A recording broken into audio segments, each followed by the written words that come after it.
गांव से दूर एक शहर में कन्हैया नाम का एक आदमी अपने ठेले पर आलू पूरी बेचा करता था। उसकी आलू पूरी बहुत ही स्वाद बनती थी। जो भी उसकी आलू पूरी खाता अपनी उंगलियां चाटता रह जाता। गांव के लोग वहां से खाते भी और पैक भी करा कर ले जाते। कन्हैया ने अपनी आलू पूरी के दाम भी काफी कम रखे थे, जिस कारण से कन्हैया के ठेले पर भीड़ लगी रहती थी। एक दिन सड़क के किनारे कन्हैया अपना ठेला लगाकर आलू पूरी ग्राहकों को खिला रहा था। अरे भैया, एक प्लेट और देना। इस आलू पूरी का स्वाद तो इतना बढ़िया है कि खाते चले जाओ भैया। अरे कन्हैया, तुम ऐसा क्या अपनी आलू पूरी में मिलाते हो भाई, जो इतना स्वादिष्ट बनती है? नहीं साहब, मैं ऐसा कुछ नहीं मिलाता। ये तो आप लोगों का आशीर्वाद है जो मेरी बनी आलू पूरी का स्वाद और भी दुगना कर देता है। और इस तरह कन्हैया की आलू पूरी शाम तक समाप्त हो जाती। कन्हैया अपनी आलू पूरी में ताजी सब्जियों का इस्तेमाल करता था और मसाले भी अपने हाथ से कूट कर डालता था। कन्हैया गरीब जरूर था, लेकिन बहुत ईमानदार था। ऐसे ही एक समय की बात है। कन्हैया अपने परिवार के साथ अपने मित्र की शादी में जा रहा था। तभी रास्ते में उसकी पत्नी और उसके बच्चे को भूख लगती है। अरे सुनिए, मुझे और बच्चों को बहुत जोरों की भूख लग रही है, कुछ खिला दो ना। कन्हैया को वहाँ पर एक आलू पूरी का ठेला दिखाई दिया, जिस पर काफी भीड़ लगी हुई थी। कन्हैया ने कहा, चलो आलू पूरी खा लेते हैं, तुम्हें काफी भूख लगी थी ना। और वो अपने परिवार के साथ उस ठेले पर पहुँच गए। भैया, आलू पूरी बनाना। उसने आलू पूरी लगा कर दी। आलू पूरी खाते ही, अरे ये कैसी आलू पूरी है, इसमें तो कोई स्वाद ही नहीं, ये तो खाई ही नहीं जाएगी। अरे इस आलू पूरी का स्वाद तो बिल्कुल भी अच्छा नहीं है। ऐसी भी कोई आलू पूरी बनाता है? इसमें टमाटर का तो पता ही नहीं है, ना ही कोई मसाले हैं, और देखो महंगी भी कितनी कर रखी है। पता नहीं लोग कैसे आलू पूरी खा रहे हैं। और तो और देखो लोगों की भीड़ कैसी लगी हुई है। हाँ देखो ये लोग कैसे खा रहे हैं, इसमें तो बिल्कुल भी स्वाद नहीं है, मैं तो नहीं खा सकती। तभी बच्चा कहता है, पापा मुझे तो बिल्कुल भी अच्छी नहीं लग रही, मुझे तो आपकी बनाई हुई आलू पूरी ही अच्छी लगती है। ये कहकर तीनों ने अपनी प्लेट हटा दी। आप कितनी अच्छी आलू पूरी बनाते हो, इतने कम रेट में देते हो, इसके हिसाब से तो आपकी आलू पूरी के रेट काफी ज्यादा होने चाहिए। यही बात करते हुए वो अपने रिश्तेदार के घर जाने लगे। कुछ समय बाद शादी करके जब वापस आए, अगले दिन कन्हैया के मन में काफी लालच आ जाता है और वो आलू पूरी बनाकर ठेला लगाता है। और वो अब अपनी आलू पूरी के दाम 15 से हटाकर 25 रुपए कर देता है। तभी उसके ठेले पर एक आदमी आलू पूरी खाने आता है। अरे कहाँ चला गया था कन्हैया? एक दिन तुम्हारे हाथ की आलू पूरी नहीं खाई तो ऐसा लग रहा है मानो कुछ खाया ही नहीं हो। अभी देता हूँ साहब। और वह आलू पूरी देता है। ग्राहक आलू पूरी खाकर पैसे देने लगता है। तभी उसकी नजर उस बोर्ड पर पड़ती है। अरे ये क्या कन्हैया, तुमने रेट बढ़ा दिया? क्या करें साहब, अब महंगाई भी इतनी बढ़ गई है कि इतने कम दाम में अब गुजारा नहीं होता। कन्हैया अपनी आलू पूरी के दाम बढ़ा देता है, लेकिन फिर भी उसके ठेले पर भीड़ कम नहीं होती। कन्हैया सोचता है ऐसे तो मैं बहुत जल्दी अमीर हो जाऊंगा। कन्हैया को अब और लालच आ जाता है और अब कन्हैया अपने आलू पूरी में थोड़ी थोड़ी सभी चीजें कम कर देता है। उसके ठेले पर ग्राहक खाने आते हैं। तभी एक ग्राहक खाते हुए कहता है, क्या बात है भाई, आज तुम्हारी आलू पूरी में वो स्वाद नहीं है। नहीं साहब, ऐसी बात नहीं है, आलू पूरी भी वही है, बनाने वाला भी वही है, यह आपका वहम है। ऐसे ही संडे का दिन आया। उसने आलू पूरी बनाकर ठेला लगाया। संडे को उसके ठेले पर सबसे ज्यादा भीड़ होती थी। कन्हैया क्या बात है, आज कैसी आलू पूरी बनाई है? अरे भाई, इसमें तो बिल्कुल भी स्वाद नहीं है। इतने में दूसरा परिवार भी कहता है, हाँ कन्हैया, अब तुम्हारी आलू पूरी में बिल्कुल भी स्वाद नहीं है और पैसे भी तुमने इतने बढ़ा दिए। अब बाजार में साग सब्जी ही ऐसी आ रही है तो क्या करें साहब। फिर वो सभी लोग कन्हैया की आलू पूरी छोड़ सामने ठेले पर पकौड़ी खाने चले जाते हैं। ये देखकर भी कन्हैया को अकल नहीं आती और वो ऐसे ही आलू पूरी बनाता रहता है और उसका लालच बढ़ता ही जा रहा था। वो अमीर तो हो ही गया था, अच्छा घर, बच्चे को अच्छे स्कूल में पढ़ा रहा था। अब देखते देखते उसके ठेले पर कोई नहीं आता। क्या बात है, आज कोई आलू पूरी खाने नहीं आ रहा है। तभी कन्हैया ने देखा जो लोग उसकी आलू पूरी खाने आते थे आज सामने ठेले पर पकौड़ी खा रहे हैं। वाह भाई वाह, मजा आ गया पकौड़ी खा के। हैं क्या स्वाद है भाई, ऐसे पकौड़े तो मैंने आज तक कभी नहीं खाए। कहता हुआ चला जा रहा था। देखते ही देखते उसके सारे ग्राहक सामने ठेली पर जा पहुँचे। कन्हैया अपने ज्यादा लालच की वजह से अपना ही काम चौपट कर बैठता है और दुखी होकर कन्हैया सर पकड़कर बैठ जाता है और रोने लगता है और कहता है कि आज मेरे लालच की वजह से मेरे सारे ग्राहक चले गए। मैं जो भी कमा रहा था वो भी मेरे हाथ से गया। फिर वो सोच लेता है कि मैं फिर से पूरी ईमानदारी के साथ आलू पूरी बेचा करूंगा और कभी भी फिर ऐसा काम नहीं करूंगा।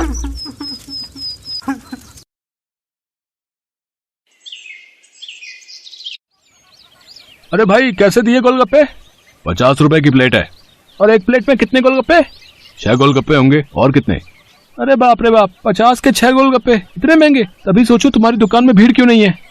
मुझे फालतू की भीड़ चाहिए भी नहीं। मेरे पास वही लोग गोलगप्पे खाने आते हैं जो इन्हें खाने के लायक हैं। और तुम लगता है यहाँ नए हो। दाम पूछने से पहले ऊपर लगा बोर्ड ही पढ़ लेते। दाम और नाम दोनों लिखे हैं। मेरा नाम मशहूर है और ये मेरे मशहूर गोलगप्पे हैं। एक एक गोलगप्पा इतना करारा है कि तोड़ो तो आवाज 1 किलोमीटर तक सुनाई दे। और पानी जैसा ग्राहक चाहे। पूरे 10 तरह की वैरायटी है मेरे पास पानी की। और ये देखो, ये है मेरे गोलगप्पों की असली जान, मेरा ये खास मसाला। हाँ हाँ, ये सब तो ठीक है, पर फिर भी 50 रुपए वाकई बहुत ज्यादा है। दाम तो यही है और यही रहेगा। अब तुम देख लो कि तुम मेरे गोलगप्पे खाने के लायक हो या नहीं। अरे ये क्या बात हुई? तुम ऐसे बात करते हो अपने ग्राहक से? नहीं, ग्राहक से तो नहीं, पर जो फालतू मेरा वक्त बर्बाद करे उससे मैं ऐसे ही पेश आता हूँ। चलो अब आगे बढ़ो और कोई सस्ता गोलगप्पे का ठेला ढूंढो। मशहूर ऐसा ही था। ये बात तो 100% सच थी कि वो गोलगप्पे बहुत ही अच्छे बनाता था, लेकिन इस बात पर उसे घमंड भी बहुत था। मशहूर का मानना था कि उसके पास हुनर और किस्मत दोनों का साथ है, इसीलिए उसे पूरा यकीन था कि उसका काम कभी मंदा पड़ ही नहीं सकता। और वास्तव में ऐसा हो भी रहा था। मशहूर के पास भले ही ग्राहक कम थे, लेकिन उनसे ही वो अच्छा खासा मुनाफा कमा लेता था। फिर कुछ दिनों के बाद, हाँ भाई लाओ जरा गोलगप्पे तो लगाना। अरे तुम फिर से आ गए। रेट कम नहीं होंगे, पहले ही बता रहा हूँ। हाँ हाँ, मैं तुमसे कम करने को कह भी नहीं रहा हूँ। ऐसा करो, सिर्फ मुझे नहीं, इन सबको भी गोलगप्पे खिलाओ और इन सबके पैसे मैं दूंगा। पगला गए हो क्या? अब ऐसा करो, पहले पैसे रखो मेरे सामने, फिर बात करना। तुम भी ना बड़े शक्की हो। ये लो, ये रखे तुम्हारे पैसे। इतना कहकर सूरज ने पूरे 2000 रुपए मशहूर के सामने रख दिए। सूरज अपने साथ जिन लोगों को लेकर आया था वो देखने में ही गरीब लग रहे थे। मशहूर ने सभी को गोलगप्पे खिलाए, जिसके पैसे सूरज नहीं दिए। फिर सबके जाने के बाद, क्या बात है भाई, कोई लॉटरी वॉटरी लग गई है क्या? अभी तो नहीं लगी, पर जल्दी लगने वाली है। क्या मतलब? तुम्हें कैसे पता कि लॉटरी लगने वाली है तुम्हारी? क्योंकि निरंजन बाबा ने मुझसे ऐसा कहा है। वो बहुत ही बड़े सिद्ध बाबा है। उन्होंने मुझसे कहा है कि मैं जितने लोगों का पेट भरूंगा, वो भी बिना उनसे कुछ लिए, मेरी लॉटरी लगने के उतने ही चांसेस बढ़ जाएंगे। तुम भी निरे उल्लू हो भाई, हैं? बाबा जी ने तुम्हें गरीबों को खाना खिलाकर कुछ भला काम करने को कहा होगा। जितने पैसे तुमने मेरे गोलगप्पे खिलाने में खर्च किए, उतने में तो तुम पूरा भंडारा कर सकते थे। मैं जानता हूँ, पर मुझे इन लोगों को कुछ ऐसा खिलाना था जो इनके बस के बाहर हो। खाना तो कोई ना कोई इन्हें खिलाई देता होगा, पर तुम्हारे गोलगप्पे वो इनके नसीब में कहाँ से आते? और बाबा जी ने मुझसे यही तो कहा था कि जाकर किसी का नसीब बदलो, तो मैंने बदल दिया। अब देखना, मेरी लॉटरी जरूर लग जाएगी। मशहूर और सूरज बात कर ही रहे थे कि तभी सूरज का फोन बजने लगा। हेलो, हाँ भाई, क्या क्या तू सच बोल रहा है? सच में? वाह वाह वाह भाई, मजा आ गया भाई, मजा आ गया। तू वहीं रुक, मैं बस वहीं आ रहा हूँ, वहीं आ रहा हूँ मैं। हाँ। अरे अरे, क्या हो गया? कहाँ भागे जा रहे हो? मेरी लॉटरी लग गई भाई, वो भी पूरे 10 लाख की। शुक्रिया भाई, शुक्रिया यार, बहुत शुक्रिया यार। सच में तुम्हारे गोलगप्पों की वजह से ये सब हो पाया। अच्छा, अब मैं चलता हूँ, मैं फिर आऊंगा और अगली बार और ज्यादा लोगों को लेकर आऊंगा। तुम तैयार है ना? इतना कहकर सूरज वहाँ से चला गया, लेकिन मशहूर को सोचने पर मजबूर कर गया। मेरे गोलगप्पे ऐसा भी कर सकते हैं, मुझे तो पता ही नहीं था। अगर मुफ्त में मेरे गोलगप्पे खिलाकर इस लड़के की किस्मत खुल सकती है, तो फिर मेरी क्यों नहीं? हाँ, अब से मैं भी लोगों के नसीब बदलूंगा। अब वो नहीं, बल्कि मैं खुद अपने गोलगप्पे लोगों को फ्री में खिलाऊंगा। अगले दिन मशहूर ने सबसे पहले अपने लिए एक लॉटरी का टिकट खरीदा और फिर उसके हाव भाव बिल्कुल ही बदल गए। साथ ही उसकी दुकान का बोर्ड भी अब गोलगप्पों की कीमत की जगह पर लिखा था बिल्कुल फ्री। मतलब वो सच में अब लोगों को मुफ्त में गोलगप्पे खिला रहा था। साहब, कभी सपने में भी नहीं सोचा था कि आपकी दुकान में खड़े होकर गोलगप्पे खा सकूंगा। भगवान आपका भला करे, आपकी खूब तरक्की हो, आप जो चाहो वो सब आपको मिले। मैं भगवान से यही प्रार्थना करूंगा। मशहूर को पहली बार किसी ने ऐसा कुछ कहा था। मशहूर को बहुत अच्छा लगा, लेकिन अब भी मशहूर के दिमाग में उसका खुद का फायदा पहले था। उस दिन अपने बनाए हुए सारे गोलगप्पे मुफ्त में खिलाने के बाद वो फौरन लॉटरी ऑफिस पहुंचा। मशहूर चंद, हाँ मुबारक हो, आपको इनाम मिला है पूरे 10,000 का। क्या सिर्फ 10,000? और पहला इनाम तो 10 लाख का था। हाँ, तो वो पहला इनाम भी तो है। आपकी किस्मत इतनी भी अच्छी नहीं है, शुक्र मनाइए कि 10,000 तो मिले। मशहूर इनाम के 10,000 लेकर अपने घर वापस आ गया। वो उदास था और नाराज भी। क्या हुआ जी, लॉटरी लगी क्या? लगी भी और नहीं भी, ये देखो 10,000 मिले हैं। अरे वाह, तो फिर आप उदास क्यों? आपको तो खुश होना चाहिए ना। अरे पर 10,000 से क्या होता है, इतने में तो 4-5 दिनों में अपनी दुकान से ही कमा लेता हूँ। उस लड़के को तो पहला इनाम मिला था, वो भी पूरे 10 लाख का, और उसने तो इतने कम गोलगप्पे खिलाए थे। मैंने तो अपने सारे गोलगप्पे मुफ्त में खिला दिए, फिर भी मुझे क्या मिला और उसे क्या मिला? ओफो, ये सब क्यों सोच रहे हो आप? आपने जितने भी गोलगप्पे मुफ्त में खिलाए उनकी लागत तो निकल गई ना, बोलो। हाँ, उससे तो ज्यादा ही हैं ये पैसे। तो फिर आपको नुकसान थोड़े ही हुआ है जो ऐसे मुंह लटका कर बैठे हो। 4-5 दिनों में जितना कमा पाते वो एक ही दिन में मिल गया, ये कम है क्या?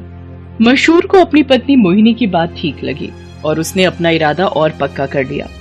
उसने आगे भी लोगों को फ्री गोलगप्पे खिलाना जारी रखा और हर रोज लॉटरी का टिकट खरीदना भी, कभी कम तो कभी ज्यादा, लेकिन हर रोज मशहूर का कुछ न कुछ इनाम जरूर निकलता था, जिससे मशहूर का हौसला और भी मजबूत होने लगा। इसके साथ ही मशहूर को अब ये सब करने में बहुत खुशी भी मिल रही थी। हर रोज लोगों के मुस्कुराते चेहरे उसकी दुकान से लौटते थे। उसके गोलगप्पे न जाने कितने मायूस चेहरों की मुस्कान बन रहे थे। फिर एक दिन, अरे मशहूर भाई, ये क्या है? ये कमाल कब से हो गया? बस तुम्हारे जाने के बाद से ही। लेकिन माफ करना भाई, अब तुम फ्री में गोलगप्पे नहीं खिला पाओगे किसी को, क्योंकि ये काम अब मैं करता हूँ और लॉटरी भी मेरी ही लगती है। हाँ, तुम्हारे जितना बड़ा इनाम तो नहीं लगा अब तक, पर मुझे उम्मीद है कि कभी न कभी वो कमाल भी हो ही जाएगा। मशहूर की बात सुनकर सूरज मुस्कुरा दिया और उसने अपनी जेब से अपना विजिटिंग कार्ड निकालकर मशहूर को दिया और उससे बोला, कोई बात नहीं, ये मेरा कार्ड रख लो। अब लॉटरी का टिकट जब भी खरीदना हो तो बस मुझे फोन कर देना, ऑफिस तक आने की जरूरत नहीं पड़ेगी। सूरज के विजिटिंग कार्ड पर उसी लॉटरी ऑफिस का पता लिखा था जहां से मशहूर हर रोज लॉटरी की टिकट खरीदता था। असल में वो ऑफिस सूरज का ही था और उसी की वजह से हर रोज मशहूर का कोई न कोई इनाम जरूर निकल रहा था। कार्ड देखते ही मशहूर सारी बात समझ गया। उसने सूरज के सामने हाथ जोड़ते हुए कहा, मैं ये बिल्कुल नहीं पूछूंगा कि तुमने ये सब क्यों किया, क्योंकि शायद मैं जानता हूँ। बहुत बहुत शुक्रिया भाई, मुझे ये एहसास कराने के लिए कि ज्यादा पैसे कमाने से जरूरी है दुआएं कमाना, लोगों को खुशियाँ बांटना, जो मेरे गोलगप्पे बहुत आसानी से कर सकते हैं। इसके बाद मशहूर ने कभी लॉटरी का टिकट नहीं खरीदा, बल्कि वो फिर से अपने गोलगप्पे बेचने लगा। लेकिन उसके गोलगप्पों का दाम पहले से बहुत कम था, जिसकी वजह से अब हर कोई उसके स्वादिष्ट गोलगप्पों का मजा ले पा रहा था। अब भले ही मशहूर के गोलगप्पे थोड़े सस्ते थे, लेकिन ग्राहक पहले से कहीं ज्यादा थे, मतलब मुनाफा भी पहले से ज्यादा ही था। इसके साथ ही मशहूर ने फ्री गोलगप्पे खिलाना भी नहीं छोड़ा। आखिर के 10-20 गोलगप्पे वो जरूर गरीबों को मुफ्त में खिलाता था, क्योंकि अब उसे गोलगप्पों के साथ साथ खुशियां बांटने की भी आदत जो हो गई थी। अम्मा 30 रुपए के जामुन कर दो। हाँ हाँ बिटिया, देती हूँ, ये लो। मम्मी, ये बूढ़ी अम्मा इस उम्र में भी कितना काम कर रही हैं। हाँ बेटा, शायद इनका इस दुनिया में कोई नहीं होगा, तभी तो इतनी उम्र में भी खुद काम कर रही हैं। चलो बेटा, ऑटो वाला वेट कर रहा है। उस औरत की बातों को सुनकर जानकी नाम की उस बूढ़ी औरत की आंखें भर आती हैं और वो अपने आप से ही बातें करने लगती है। हाँ, आज मैं इस दुनिया में अकेली हूँ, पर कल तक मैं अकेली नहीं थी, मेरा भी परिवार था। पर सुनो जी, पापा को गए 1 महीना हो गया, पर तुम्हारी माँ अभी तक सदमे से बाहर नहीं आई। घर के सारे काम मैं करूं और वो आराम से बैठकर रोटियां तोड़े। मैं कोई नौकरानी नहीं हूँ। तुम इन्हें किसी वृद्धाश्रम में छोड़ाओ, मैं तंग आ गई हूँ इनसे। तुम जानते भी हो सुधा, तुम क्या बोल रही हो? ये घर माँ के नाम है, अगर माँ चली गई तो उनके साथ ये घर भी चला जाएगा, फिर रहना सड़क पर। बात करती हो। लाओ मेरा टिफिन दो, मैं लेट हो रहा हूँ। विनोद काम पर चला जाता है, तभी जानकी मंदिर से आ जाती है। पोता सूरज भी साथ था। मम्मी देखो, दादी माँ और मुझे प्रसाद में खीर मिली, आप भी खाओ ना मम्मी। मुझे नहीं खानी, और चुपचाप जल्दी से खीर खत्म कर और पढ़ने बैठ। एक संडे का दिन होता है और पूरा दिन तू घूमने फिरने में लगा देता है। और माँ जी, आपको जब मैंने बोला था आज मशीन लगाकर कपड़े धो देना, तो आपसे कपड़े तो धुले नहीं, सुबह सुबह पूजा करने मंदिर चली गई। अब मशीन लगाकर कपड़े धो लो, बड़ी मेहरबानी होगी। चिंता मत करो बहू, मैं बस मशीन लगाने ही जा रही हूँ। सुधा का यही स्वभाव था। वो अपनी सास जानकी पर अत्याचार करती थी। घर के सारे काम जानकी ही करती थी। पति के दुनिया से चले जाने के बाद जानकी पर मुसीबतों का पहाड़ टूट पड़ा। जानकी की बहू सुधा तो इसी फिराक में थी कि किस तरह से जानकी को इस घर से धक्का देकर उनके घर की मालकिन बन जाए, और उसे मौका मिल ही गया। अरे मैं मर गई। ये गर्म पानी बाल्टी में किसने रखा था? मेरा हाथ जल गया। जरूर ये काम माँ जी का है। वो तो चाहती है कि मैं मर जाऊं और उन्हें इस घर में आराम से रहने को मिले। क्या हुआ सुधा, तुम्हारा हाथ कैसे जल गया? ये सब तुम्हारी माँ के कारण हुआ है। उन्होंने ही जानबूझकर बाल्टी में गर्म पानी भर कर रखा था ताकि मैं नहाने जाऊं तो मैं जल जाऊं। अब मैं इस घर में एक पल भी नहीं रहूंगी। मैं जा रही हूं यहाँ से। माँ, आपको शर्म आनी चाहिए। आपकी वजह से आज मेरा घर परिवार टूट रहा है। आप कहीं चली क्यों नहीं जाती हो? मेरी इसमें कोई गलती नहीं विनोद बेटा। मुझे तो बहू ने ही कहा था कि उसे गर्म पानी से नहाना है और मैंने उसे कहा भी था कि बाल्टी में गर्म पानी मैंने रख दिया है। मुझे नहीं पता कि ये बहू ऐसा क्यों कर रही है। तुम बेकार में ही मुझ पर नाराज हो रहे हो। हाँ, मैं ही झूठी हूँ, आप ही सच्ची हो। रहो अपने बेटे के साथ। सूरज स्कूल से आ जाए तो मैं उसे लेकर चली जाऊंगी। चिंता मत करो सुधा, मैं कोई ना कोई इंतजाम कल तक कर ही लूंगा, पर माँ इस घर में नहीं रहेगी। विनोद काम पर चला जाता है और सुधा अपने कमरे में जाकर सो जाती है। कुछ देर बाद सूरज स्कूल से आता है, तब वो उठती है। मम्मी दादी कहाँ हो सब? अरे मेरा राजा बेटा आ गया। चल तू बैठ, मैं तेरे लिए अभी खाना लगाती हूँ। माँ जी, खाना बन गया या नहीं? अरे ये कहाँ चली गई? मम्मी दादी कहाँ चली गई? उन्होंने मुझे बोला था आज वो मुझे पार्क में झूला झुलाने ले जाएंगी। सुधा पूरे घर में देखती है पर उसे कहीं भी जानकी नजर नहीं आती। वो विनोद को फोन मिलाती है। विनोद घर आता है। विनोद, सूरज माँ जी से मिलने के लिए रो रहा है। अब उसे कैसे समझाएं? चिंता मत करो सुधा, मैं सूरज को समझाता हूँ। सूरज बेटा रोते नहीं है। तुम्हारी दादी जी हरिद्वार गई हैं, वहां एक बहुत बड़ी पूजा होने वाली है, इसलिए उन्हें आने में थोड़ा समय लगेगा। कुछ दिनों बाद तुम्हारी दादी आ जाएंगी, ठीक है? सुधा और विनोद किसी तरह सूरज को समझा देते हैं, पर वो दोनों जानकी के बारे में कुछ भी पता करने के बारे में नहीं सोचते। जानकी सड़कों पर अकेली बेसहारा घूम रही थी। जानकी के पास जो थोड़े बहुत पैसे थे वो लेकर वो दूसरे शहर आ गई और एक झुग्गी में रहकर अपना गुजारा करने लगी। अब तो बहुत से झुग्गी वाले जानकी को जानते थे। जानकी को घर से निकले आज 10 साल हो गए। पिछले 10 सालों से जानकी अपने परिवार से दूर है, पर विनोद और सुधा ने उसे ढूंढने तक की कोशिश नहीं की। गर्मियों का सीजन आया तो जानकी ने मंडी से जामुन खरीदे और जामुन बेचने लगी। आज 80 साल की उम्र में जानकी इस दुनिया में परिवार के होते हुए भी अकेली है और आज भी खुद से कमाकर अपनी जिंदगी गुजार रही है। जानकी काकी, घर चल रही हो? मैं घर ही जा रही हूँ। शोभा बिटिया, अभी बहुत जामुन पड़े हैं। मैं सोच रही हूँ कुछ देर और बैठ जाती हूँ। थोड़े और बिक जाएंगे तो नुकसान नहीं होगा। लाला के जामुन के पैसे लौटाने हैं। घर ले गई तो जामुन खराब हो जाएंगे। और तुम्हारी नारियल पानी की बिक्री हुई कि आज थोड़ी? हाँ काकी, आज बाजार में घूम कर बेचे तब जाकर बिके। मैं तो कहती हूँ मुझे दे दिया करो बेचने के लिए, पर तुम मानती कहाँ हो काकी? नहीं बिटिया, तुझे भी तो अपने घर का ख्याल रखना है। तू भी तो कितनी मेहनत करती है ना। तेरे बापू की तबीयत ठीक नहीं रहती, माँ भी तो घरों में काम करती है। कम से कम तू मेहनत करके घर को चला लेती है। ये बहुत बड़ी बात है बिटिया।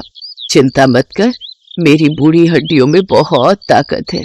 जिंदगी के दुखों ने मेरे शरीर को मजबूत बना दिया है। तुमसे बहुत कुछ सीखने को मिलता है काकी। अच्छा मैं घर चलती हूँ, फिर तुम आराम से आ जाना। जानकी को जामुन बेचते रात हो गई। उसके पास अभी भी जामुन बचे हुए थे। तभी उसके पास एक गाड़ी आकर रुकती है। अरे यार, जामुन खाने का बहुत मन हो रहा है। चल ना, उन अम्मा से जामुन लेते हैं। एक काम कर, तू जल्दी से जाकर ले आ, मैं गाड़ी साइड लगाता हूँ। अम्मा 50 रुपए के जामुन कर दो। अभी करती हूँ बेटा। अम्मा मेरे पास 500 का नोट है, आपके पास खुले होंगे? नहीं बेटा, मेरे पास खुले तो नहीं है। सूरज, सूरज, तेरे पास 50 रुपए है क्या? जरा पकड़ा दे है तो। सूरज? जानकी सूरज नाम सुनकर थोड़ी घबरा जाती है। अचानक वो लड़का गाड़ी से बाहर निकलता है और जानकी को देखकर चौंक जाता है। दादी माँ, और यहाँ? सूरज तब छोटा था। 10 साल का बच्चा सूरज आज 20 साल का हो चुका था। सूरज अपनी दादी को पहचान गया और वो दादी दादी कहकर अपनी दादी के गले लगकर फूट फूट कर रो पड़ा। सूरज कॉलेज में पढ़ रहा था तो वो इसी शहर में रहता था। सूरज को जानकी से सारी बात पता चलती है और वो भी अपने पोते से लिपट कर खूब रोती है। इसके बाद जानकी सबसे विदा लेकर अपने पोते सूरज के साथ अपने शहर अपने घर पहुंचती है। जानकी को सूरज के साथ देखकर विनोद और सुधा हैरान रह जाते हैं, पर सूरज गुस्से में था। मम्मी पापा, आखिरी बार आप लोगों से मिलने और अपना सारा सामान लेने आया हूँ। आज के बाद मैं आप लोगों को अपनी शक्ल कभी नहीं दिखाऊंगा। मैं दादी के साथ रहूंगा। आपने मुझसे झूठ बोला कि दादी माँ हरिद्वार गई हैं। पर आज 10 साल बाद दादी की हालत देखकर सचमुच मुझे आपको अपने माता पिता कहते हुए भी शर्म आ रही है। मैं हमेशा दादी माँ के बारे में आपसे पूछता था, पर आप हमेशा टाल देते थे। कहीं ऐसा ना हो जैसा आपने दादी माँ के साथ किया है ना, कल आपके साथ ऐसा हो जाए। पर नहीं, आपके साथ ऐसा कुछ नहीं होगा, क्योंकि मैं तो आप दोनों के साथ अपने सारे रिश्ते तोड़कर दादी माँ के साथ जा रहा हूँ। नहीं सूरज बेटा, ऐसा मत कर, हम तेरे बिना जी नहीं पाएंगे। हमें माफ कर दो सूरज बेटा, ऐसा मत करो, तुम हमारे बुढ़ापे का सहारा हो। अच्छा, तो दादी माँ के बुढ़ापे का सहारा भी तो आप ही थे ना, तब आपने क्यों नहीं सोचा मैं आप दोनों की नहीं सुनूंगा, मैं दादी माँ के साथ जा रहा हूँ। सूरज जानकी के साथ वापस जाने लगता है। तभी सुधा और विनोद रोते बिलखते जानकी के पैरों में गिर जाते हैं। माँ जी मुझे माफ कर दो, मुझसे गलती हो गई माँ जी। माँ सूरज को समझाओ ना माँ। जानकी वहीं रखी एक कुर्सी पर बैठ जाती है। नहीं सूरज बेटा, अब मुझे किसी डॉक्टर की जरूरत नहीं। मैं अपने पोता और बेटा बहू से मिल ली। अब जीने की इच्छा नहीं सूरज बेटा। अपने माता पिता को माफ कर देना, अपने माता पिता की खूब सेवा करना। माता पिता का आशीर्वाद भगवान का आशीर्वाद होता है। हमेशा खुश रहना बच्चों। इतना कहते ही जानकी की गर्दन एक ओर लुढ़क गई। ऐसा लग रहा था मानो वो अपने बेटा बहू और पोते से मिलने के लिए ही अब तक इस दुनिया में जिंदा थी। विनोद और सुधा की आंखों में शर्मिंदगी के आंसू थे। सूरज अपनी दादी से लिपटकर बहुत रोता है। आज उसकी दादी गरीबी में जिंदगी के दुखों को झेलते हुए इस दुनिया से जा चुकी थी।